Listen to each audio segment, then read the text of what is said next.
Long-time lurker, first-time poster. Sorry if I mess up on formatting. This is a story about something that happened to me this past school year. Not nearly as scary as some of the other things I've read on here, but traumatizing for me. I am usually really safe when it comes to accepting friend requests on Facebook. Let's just say I made a huge mistake one day. So when I got home from school, I logged onto Facebook and saw a friend request. It was from a kid who was widely known at my school as the mentally disabled kid. He also had at least 100 mutual friends with me, so I instantly accepted. He then starts talking to me immediately. This was a pretty normal conversation, just like, "Hey, what's up," etc. This guy is also large, 300 to 400 pounds, 6 feet tall, not exaggerating at all by the way, and also 7 years older than me. I was 14 and 5'3" when this happened. He started to talk to me every day, having normal conversations. After a while, I would stop answering him because I'd be busy or something, and he would get pretty mad at this, and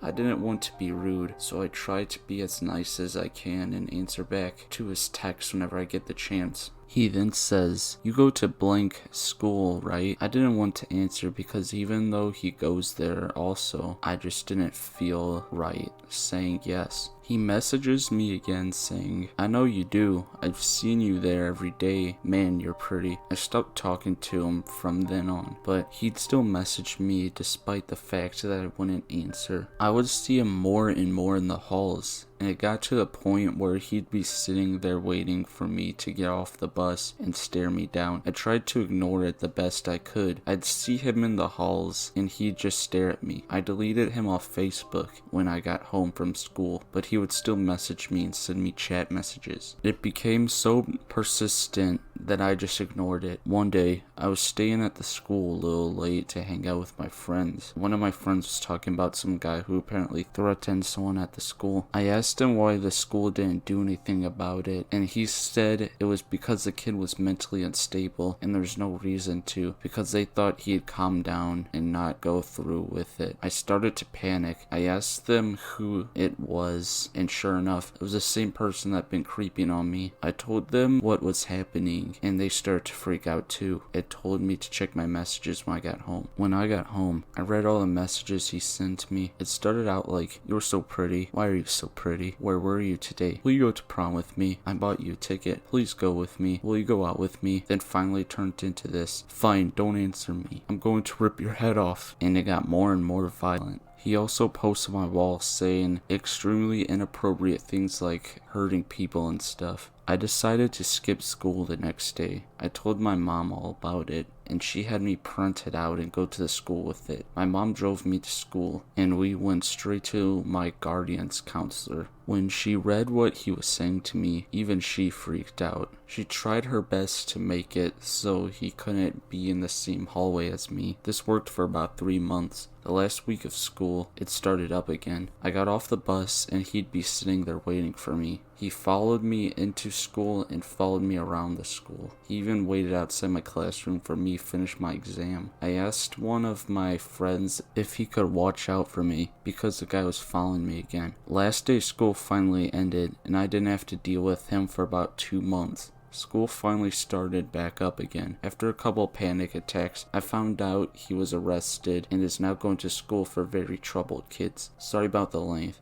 I tried my best to shorten it, but yet as much detail as I could without boring you.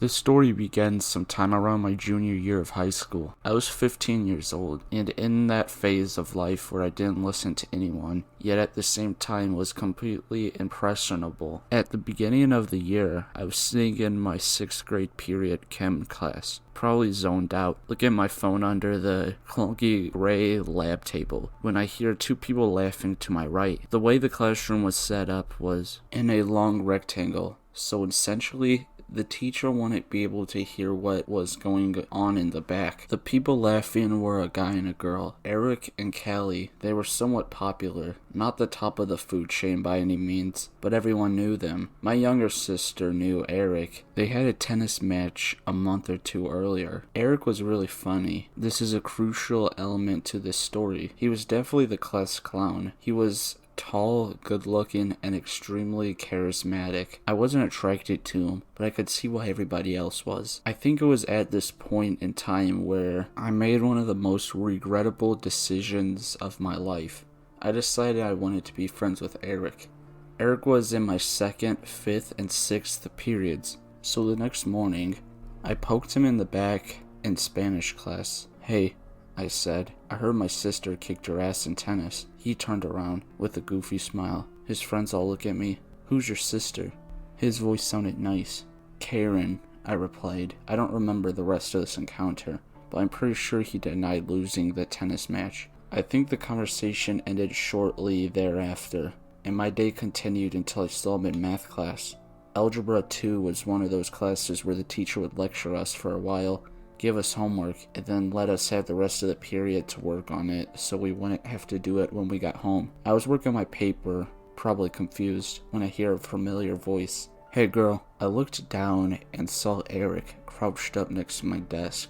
"What's up?" He started asking me about tennis, and once I said I played, a huge smile spread across his face. I think this is when he latched onto me. He asked for my phone number and I gave it to him. The next day, in our next period, he introduced me to Callie. She was older and really intimidating.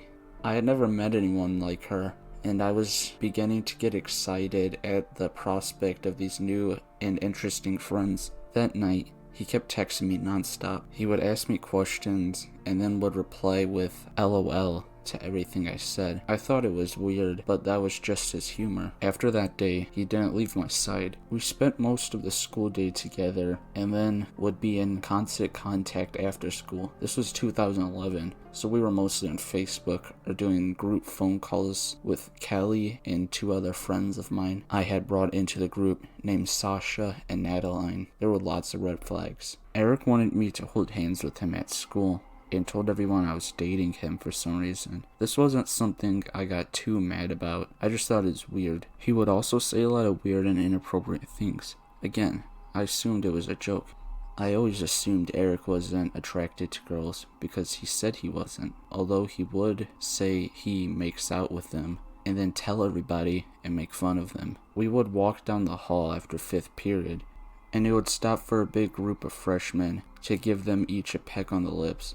One time, we were walking to the bus, and there was a girl about 10 feet in front of us. She was cheating on her boyfriend, which I whispered to him, pointing her out. Yes, it was childish, but keep in mind, this was high school, and we were only 15. He proceeds to run towards her and stops her, only to point at me and tell her what I said. She came over and yelled at me, and he watched laughing. A few months into the friendship, I began sneaking out with Eric, and Eric began to drink. This came to a head when he asked Callie and I to come over one night. His dad was in prison and his mom was in rehab, so he lived with his grandparents. We pulled up outside of his house, and his car wasn't there. We waited for a while, and finally, he sped into the neighborhood and stumbled out of his driver's side, wasted. We followed him inside. His grandparents weren't home. I don't know what I said, but the next thing I know, he grabs a knife off the kitchen counter and charges at me. I took off running and made it into Kelly's car, slamming the door shut and locking it. He stares at me through the window before bursting out in laughter. My heart was racing and my blood ran cold. Kelly got into the car and we left. I don't know why I stuck around. It was like an abusive relationship. He told me he was the only guy who would ever find me attractive, but somehow it would turn into a joke and I would let it go. I believe the breaking point was when I heard about the baby squirrel. He had found a live baby squirrel after school and brought it home. His grandparents said that they didn't want it in the house, so he walked outside and tossed it into the pond he lived by and then walked back inside. I wasn't there for it, but it disgusted me. In algebra a few days later, he knocked my pen off my desk and called me a name. "Eric, I don't want to be friends with you anymore," I told him firmly. "Don't talk to me." His head snapped back, and he moved to the desk in front of me. "You won't be able to ignore me," he laughed. "I know where to find you. I'm going to college next year," I reminded him. "You'll never be able to get away from me," he replied. Then I said, "Are you threatening me?" He said, "Yes." I know that this sounds like a cheesy horror movie, but that was our conversation word for word. The next week, was endless phone calls and him trying to get me to talk to him at school. At first, he thought he could get me to change my mind, but after finding out he couldn't, while I was walking home from school, I was right by my house when he came up to me and opened his backpack. Inside were several large kitchen knives, in case there's a zombie apocalypse, he said with a big smile. I should have told the teacher at this point. I really should have. But it wasn't until a few days later when he pushed me too far. He screamed at me, "I'm gonna murder you and make Natalie film it." I then went to the dean's office and told them everything. I had grown up being told not to snitch, but I couldn't focus in class anymore. I had been a good kid. I'd never been in trouble, so they believed what I told them.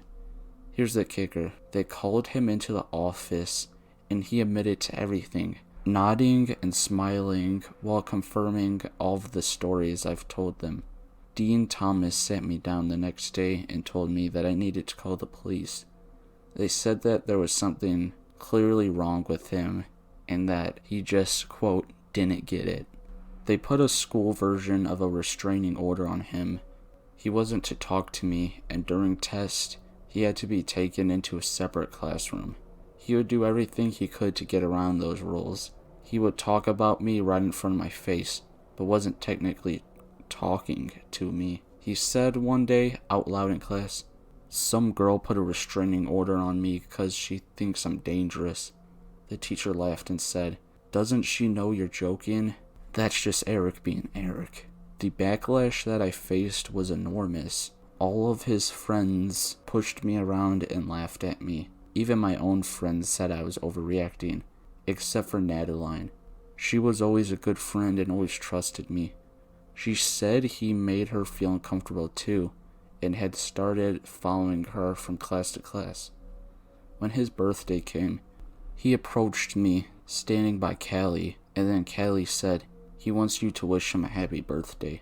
Eventually, a mutual friend called me and told me Eric had threatened to hurt himself if I wouldn't talk to him again. I went back to the dean's office, and this time, every dean, vice principal, and even principal got involved. My school was big, and there was 550 kids in my class. The school year ended, and without the protection of the authorities there, I was getting more phone calls, and when I blocked his number, he would call me on Callie's phone. He would drive around in my neighborhood to see if my car was in the driveway. He even came to my tennis matches, the ones we used to intently bond over. I could see his hole he had put in my fence, trying to watch me. By senior year, things had calmed down. His attention was elsewhere, and I had picked my classes with the dean to ensure that we weren't in any together. He was still watching me. I would be walking down the hallway with someone he didn't know, and all of a sudden he would be walking next to us, always by my unassuming friend. "Hi, I'm Eric. Nice to meet you," he told my friends. He had decided to wait for me because we were soulmates, and I'd come around eventually, at least in his mind. I graduated high school and moved out of town. I told my new college friends that if something ever happened to me, he was the one who did it, and that's all. There's no conclusion, really, except he always knows when I come into town. I don't know how, because I have him blocked on everything. I suspect he still checks my house. He's been arrested since on drug charges and a few DUIs. I'm looking at his mugshots as I write this to remember those dead eyes. Sometimes I think to myself that maybe I did overreact, and maybe it was all a joke. This particular encounter still freaks me out. I know how horrible it could have ended, and I sometimes think my crippling social anxiety as well as general common sense were preventing the worst. My freshman year of high school, when I was about 14, proved challenging socially. Afraid to really connect with strangers, I would typically eat lunch by myself or sit in the back of the classroom to avoid attention. I did have a few close friends from band, and I also grew fond of an equally awkward girl in my public speaking class. Now, because our public speaking teacher was also the drama teacher and cared much more about the musical than assigning us speeches, We would never have to stand up in front of the class. Instead, I would walk into the room, sit down next to my friend, and talk to her for about an hour until the bell rang. After probably about 3 months, this class became a nightmare. I was walking through the halls one day in between classes when I was approached by a fellow freshman that I knew from band. She handed me a piece of paper and winked at me. "This is from Zach," she said. I believe that I stared at her rather blankly. This earned me an eye roll from her. "The Zach that sits behind you in public speaking?" she clarified, still confused, but not wanting to appear stupid. I smiled, nodded, and thanked her. I put the note in my backpack and decided to read it when I got home that evening.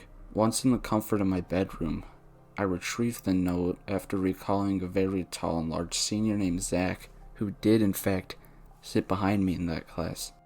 I did not remember ever speaking to him, but thinking it might have been a message from the teacher, I opened the lined paper up. As I skimmed the words, I immediately became uncomfortable. Printed in sloppy handwriting was a cheesy love poem. In it, he described all my physical features, mentioned my full name, which he spelled correctly, which not many people can accomplish, and profused his undying love. Now, I was very, very confused. I had never spoken to this kid. I only ever talked to other freshmen in the class, and I had no account on any social media platform where he could have lifted the information. Even if I did know him, my mental issues would have definitely prevented any sort of long-term relationship. At this point, I was honestly a little more scared at the prospect of having to speak to someone I did not know than the actual poem, but I still began to skip that particular class.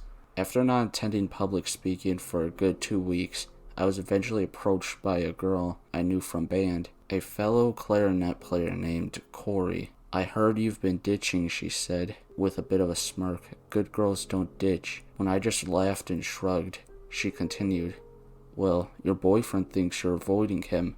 "What? That Zach guy? He's definitely not my boyfriend. I have some classes with him. I think he's a nice guy. You should give him a chance. He likes you a lot." Wanting to end the conversation, I just said that I would think about it and walked away. I think Corey told Zach what I said, and things escalated. I received a similar poem taped to my locker a few days later, and began to see Zach standing outside of my classes as I left. Because he was blocking the door, I had no choice but to talk to him. I don't remember the exact conversation, but I remember that he pulled out a large black binder and handed it to me. He told me he was a writer and that all of the pages were filled with poems for me. After flipping through some very cringe-worthy writing, I believe that I thanked him, not wanting to hurt any feelings. He interrupted this as a go-ahead for a kiss, and I become pinned to the wall. This guy was well over 200 pounds, so he had quite the advantage physically against a small 14-year-old girl. When he finally came up for air, smiling like he won the ultimate prize, I told him that I was running late for my next class, and I had to go. I felt bad, and even more freaked out, but I never told anyone about this. I never told anyone even when he began to wait for me by my brother's car, who went to the same school as me and drove me home at the time. I never told anyone even when I saw Zach walking through my neighborhood, staring at houses intently like he was trying to figure out which one was mine. I had to change all of the routes I took to get to my classes, and I would sneak out back doors just to avoid him. I guess I figured that the school year was almost over, and once he graduated, my problems would resolve themselves. However, about a month later, I was leaving the school with a couple of band friends. It was around midnight after a musical performance. I was in the pitch orchestra, and we were just going to grab a bite to eat at the Village Inn. As I made my way to my friend's car, I felt hands grasp me. Spinning around in fright, I know Zach had me pinned against a different car. "I haven't seen you in a while," he said, "but it's okay. Love needs time." I think I just smiled uncomfortably and said something about being busy with the musical, which was not a lie. He wrapped a hand around the back of my neck. "I know you're super busy, and that got me thinking. I love you more than anything, and I know that we're young, and I know I don't have a ring, but please run away with me, and please marry me. Completely stunned and paralyzed, one of my friends arrived. She overheard the conversation and picked up on how freaked out I was, and she swooped in. "Hey," she said, "we have to leave right now. Sorry, my mom wants me home in like 5 minutes, and she will not be happy if I'm late. Come on." She grabbed my arm and wiggled my body free from Zach. "Wait, so will you?" Zach asked as my friend dragged me away. I said something stupid about having to think about it, and I made it into my friend's car without any problems. We laughed and joked around about it later, but it scared me enough to take my cautiousness to the next level. For the rest of the school year, I made complex plans on how to travel between classes so I would not see him, and I made sure that I walked to and from any car with a group of people. Again, I never told anyone about the kid trying to propose to me and stalking me, which was more than not okay. I wish I had though, and I wish it ended there. A few years ago, when I was about 21, I was scrolling through my Facebook page when all of a sudden, messages from people I've not talked to in years began flooding in. They all said something like, "Damn, this is creepy. Oh my god, are you okay?" And they included links to news articles. Apparently, Zach has been arrested for stalking and attempted kidnapping on lots of different people. A couple of girls mentioned in this article I even knew from high school. I was pretty decent friends with them too, even though they were freshmen when I was a senior. I just hope he did not hurt them because they were friends with me. He is in jail now for a very, very long time. However, if you search his name through Google, you will find books that Zach has actually published containing hundreds of poems that he dedicated to me. But I am honestly just glad that he's locked up and unable to hurt any more people. So Zach, let's never meet again.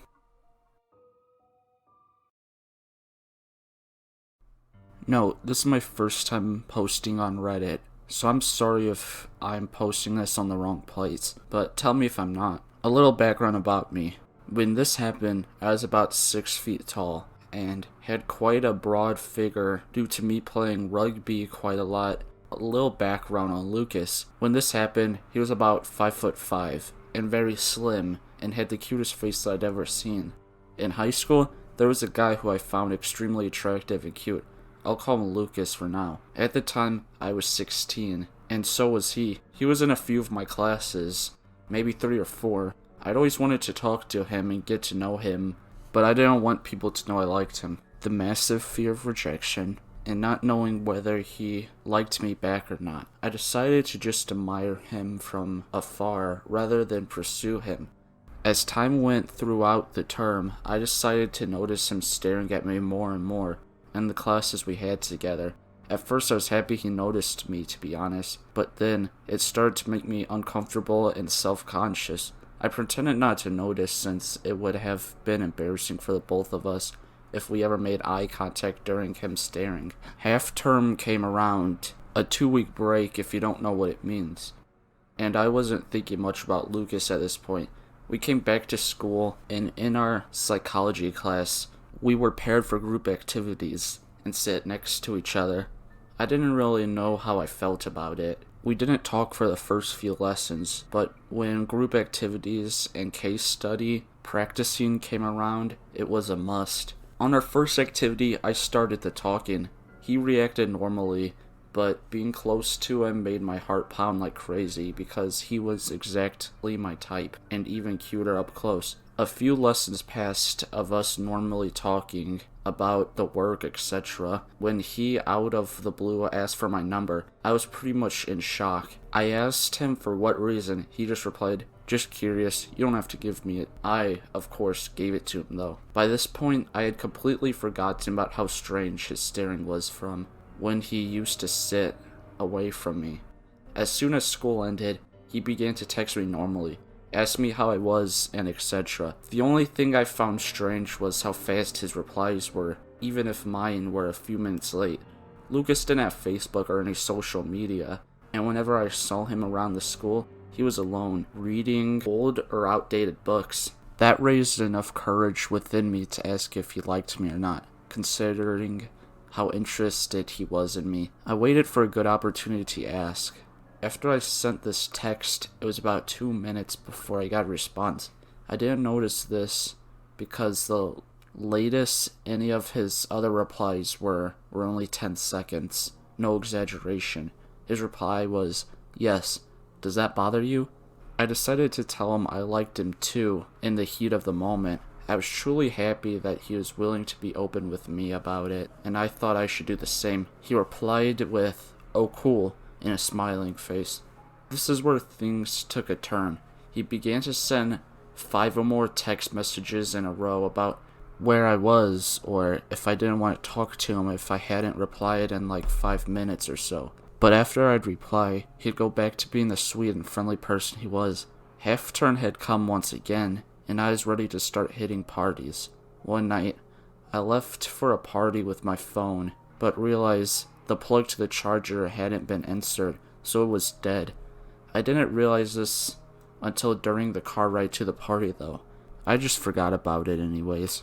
The party finished, and I walked home with some good friends for part of the journey, but I had to follow a path through a reasonably small woods. I didn't even think of being scared since I'd done it a million times during the night. But less than halfway across the path, I heard someone whispering in a bush right beside me, where I needed to walk. I truly felt my heart clench. I tried not to react much, because I didn't want them to realize I was there. But then I heard more whispering, and it was getting louder. I was contemplating what to do. Should I turn back to get past without this guy noticing? I had to make a split-second decision, and thought it would have been dumb to walk all this way to turn back, over maybe some homeless man, etc. I still attempted to walk by without them hearing me. As I was walking, the whispering stopped. The leaves were beginning to shake, but slowly, as if something was moving slowly inside the bush. I should have began to run at this point, but I was frozen in fear of the unknown. I had no idea what was in that bush. It was too clear to me that the thing had noticed me. I remember the overwhelming feeling of hesitation to run, fearing that it would cause it to lunge at me. I waited about 10 seconds after the shaking, stood there. A black figure arose. It was wearing a black hoodie, with the hood covering the moonlight from reaching its face. It was quite short and slim, so I didn't think I would have a problem taking it, but it lifted its arm, revealing a kitchen knife covered in red liquid that seemed to be blood. The mere sight of this set me into panic, and I began to sprint straight home. I looked back, and the figure was out on the path, stood so I could see its whole figure. When I reached my home, I didn't take a second to breathe, and woke my parents up to tell them what happened. My dad called the police, while I was looking through the blinds in our kitchen discreetly to see whether anyone was out there. The next morning, we were told nothing was found, but they would look into it. I checked my phone since I'd been away from it for a while. I had over 200 messages from Lucas, exclaiming how, if he couldn't have me, no one could. And then he went on to say that he knew my route home, and he'd be waiting to show me how much he was devoted to me. I was freaking out, and I decided to show the messages to my parents, and they gave the information to the police. The first day back at school, he wasn't in.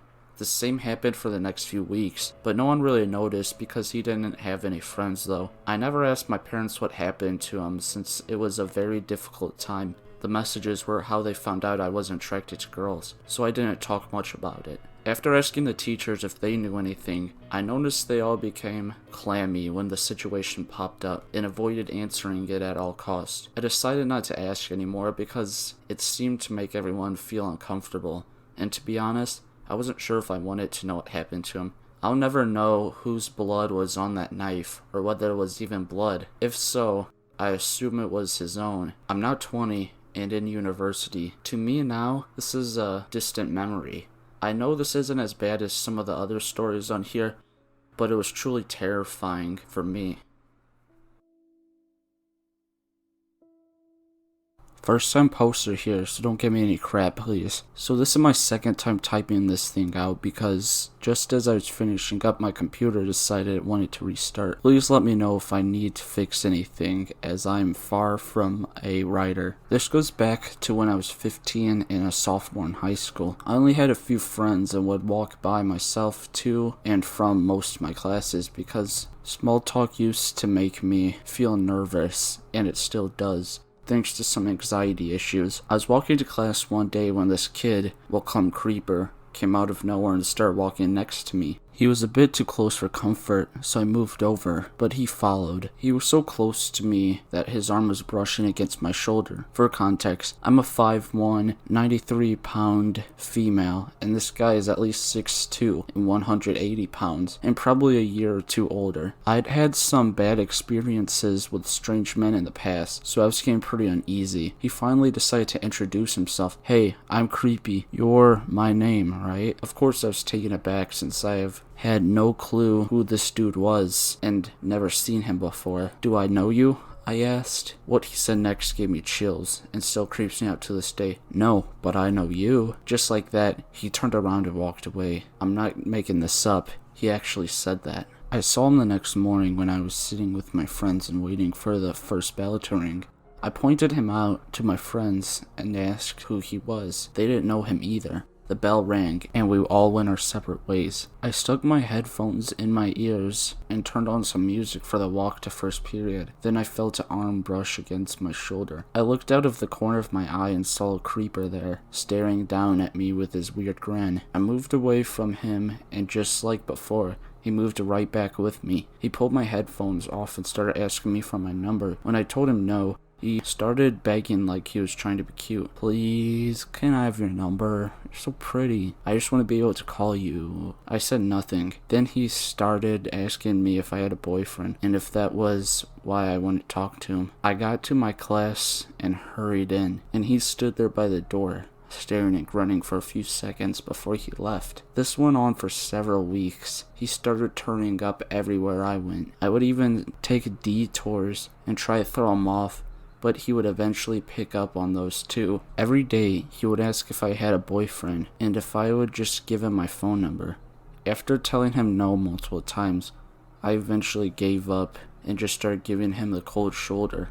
One afternoon, I was walking to the bus parking lot to catch my ride home when suddenly my headphones were tugged out of my ears, and lo and behold, there's Creeper. "You never gave me your number," he whined. I put my earbuds back in, only to have them yanked out again. "Why won't you just give me your number? Come on, hadn't I been nice to you?" I hopped onto my bus and thanked the gods that he didn't follow. That night, I got a text message from an unknown number. "Hey, winking face." I asked who it is, and soon after I get the reply, "Creeper, are you single?" Another wink emoji. Now I'm sitting here thinking, how the hell did he get my cell phone number? I did have Facebook and a MySpace account, but neither one of them had my email or phone number visible to anyone but my friends. The next morning I called the phone company and asked them to block his number so he wouldn't contact me. The next day, I was walking between the two buildings of my high school on my way to midday class when he shows up again. "Why aren't you answering your phone? Why won't you message me back?" I told him I couldn't talk because I was going to be late for class and walked faster. He caught up and raised his voice a bit. "Why won't you answer my calls? I want you to be my girlfriend." I ignored him, and I guess he was tired of that because he got really angry. He ran up and grabbed the handle on my backpack and the hood of my jacket with the same hand and yanked me backwards. I reached forward and grabbed the handle to the heavy metal door of the next building. I was screaming at him at this point. "Let me go, just leave me alone." He was still trying to pull me behind the building, and I was about to lose my grip on the door when I guess he realized that I'd created a scene. He let go and nervously said something along the lines of he was just playing and to stop being so serious. After that, he would try and message me on Facebook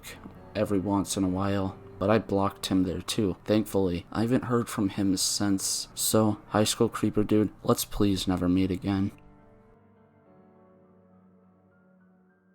Hey, Mr. Midnight here. I just want to thank everyone for 10 subscribers and the supportive comments. Alright, I'll see you guys in the next video.